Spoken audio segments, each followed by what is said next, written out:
Welcome to the Weather Guru podcast for Sunday, October 27, 2024.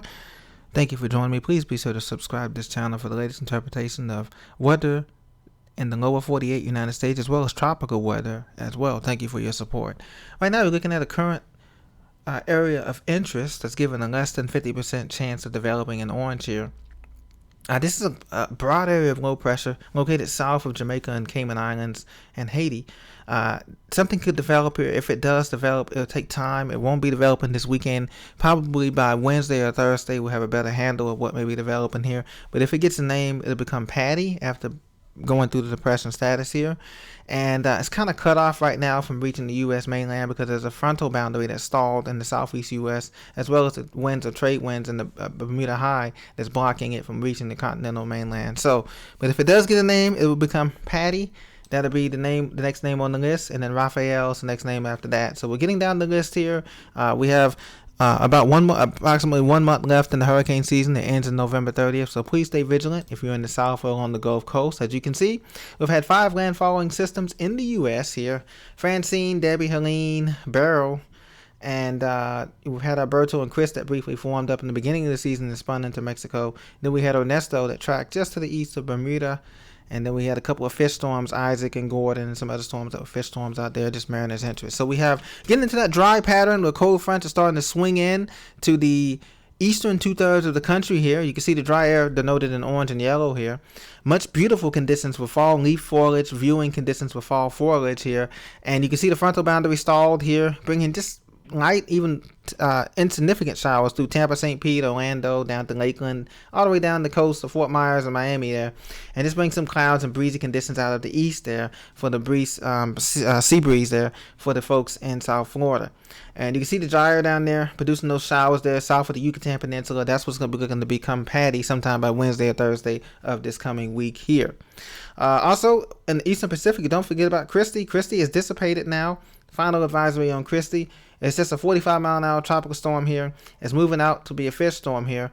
Pressure's up to 1,003 millibars. You remember Christy was that monster Category 5 storm earlier last week, and now it's disintegrated all the way down to a post-tropical storm, just the remnants of Christy out here. We have another area of disturbed weather out in the Eastern Pacific. This has a high chance, 80% chance of development in 7 days here. But once again, these systems are moving west-northwestward away from the U.S. mainland, away from Mexico and Baja and Cabo, so that's great news there. Now, fall foliage map, like I said, I mentioned peak foliage now in the eastern 2/3 of the country here. So if you're in the northeast Ohio Valley, it's time to get out there. If you want to go to the green and white mountains of Vermont and New Hampshire, beautiful fall conditions there. They're past peak. Coming down toward Boston and the valleys there, patchy, starting to look in the yellow. Some of the oranges here down through the Susquehanna Valley, the Alleghenies, down through western Maryland, and then Shenandoah and Skyland Drive. You're in the peak conditions here in orange here, so maybe you want to take that trip down to Skyland Drive. If you can't get to the Blue Ridge Parkway, which just reopened here, some parts of it reopened in North Carolina. West Virginia as well, past peak in the red there. Some of the highlands up in West Virginia mountains there as well, and some of the hollers. Now, looking at the foliage, in the south, there is some patchy foliage in Atlanta, and north of Atlanta, in the North Georgia mountains, western North Carolina, out in the Piedmont, North Carolina, and over toward northern Alabama. Some of those areas in the Piedmont, the Tennessee Valley there, in yellow there is patchy. Out west, of course, the fall foliage is past peak in the highlands of the Rockies there, all in dark red. And then may see something, south of Denver towards Pueblo and the Raton Pass there, you can get oranges. It's just peak right down there. Trinidad, those areas down there in Colorado. And then out toward west here, San Joaquin Valley, orange, perfect viewing conditions out there, north of Fresno and the 99. Get out there to Yosemite Park, and just south of there, the foothills are very beautiful. The peak foliage is there now, and up into the Sierra Nevadas, the peak foliage there in Northern California is there too as well. So just some of the foliage reports there, as you can see more closely here in yellow and orange there.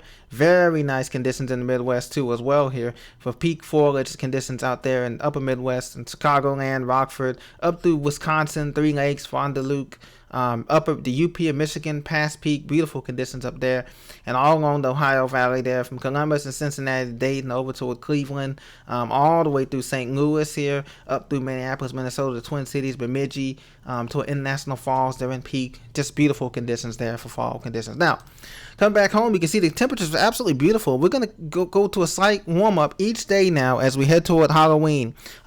in America in these last few days here. So you can see temperatures are very warm today. 87 degrees Fahrenheit in DFW. 85 degrees Fahrenheit in Jacksonville, 58 degrees Fahrenheit in DC, beautiful conditions, 55 in Boston, 54 conditions in Brockton, Massachusetts. Chicagoland, you're at 59 degrees Fahrenheit, and then this surge of warm air, like I said, this because this high pressure, the clockwise flow of this sinking air has provided huge warming conditions here in the upper Midwest as well as the southern plains here. So we had record-breaking temperatures almost in DFW and Oklahoma City, 80 degrees Fahrenheit, all the way up to the Twin Cities and the Dakotas here. Bismarck was at 69 degrees Fahrenheit. And that sinking air, and then we used to have that zonal flow where the jet stream was retreated far north into Canada, so there's no cold air, so to speak of, that's going to be coming in this week, and that's great news for those who love an extra boost of summer here. So I just want to give you that update here. The hazards here, we just have the red flag warnings here continuing in Central Plains here as it's been very dry. The drought conditions continue for Oklahoma Panhandle, Texas Panhandle, and then the Kansas here, so you want to be careful with that. Out west, we have high wind warnings in the brown, so you don't want to be doing any high profile vehicles. You want to be careful coming through the 15 there, the Mojave Canyon, the high pass, the Hone Pass there, and all the way through the coast there. You want to be careful. And then in the mountains, you want to be careful. We have winter weather advisory from snow showers in Utah mountains coming out of Salt Lake City, Ogden, back toward Provo and St. George, Utah.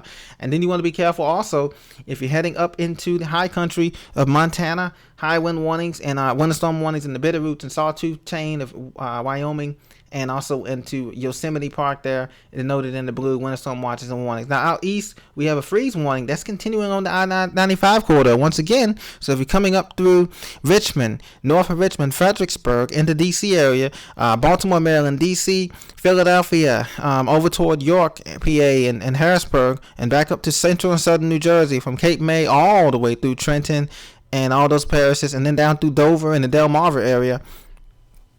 Sensitive plants temperatures can get down below 32 degrees for about a period of about 3 to 4 hours before sunlight, and then it'll continue to rise up again. So that's the kind of thing we're into. And that dense fog advisory, ladies and gentlemen, is still hanging on there in gray there from Houston, just east of Houston area. So Beaumont, Lake Charles area, Cameron Parish, some of those Plaquemines, those areas, parishes north of I-10 and 12 there, and then also for eastern, the Nacogdoches, Texas, those eastern parishes of Texas there, eastern counties of Texas, to say extreme eastern of I-10 there. That dense fog advisory continues for our Sunday here, but that should be gone by the morning time on Monday. So be very careful if you're going out early tomorrow morning for making that track through there on I-10 through that area. So this has been your Weather Guru forecast for October 27th and tropical forecast for October 27th, 2024. Thank you very much for listening. Blessings, and I'll see you on the next episode.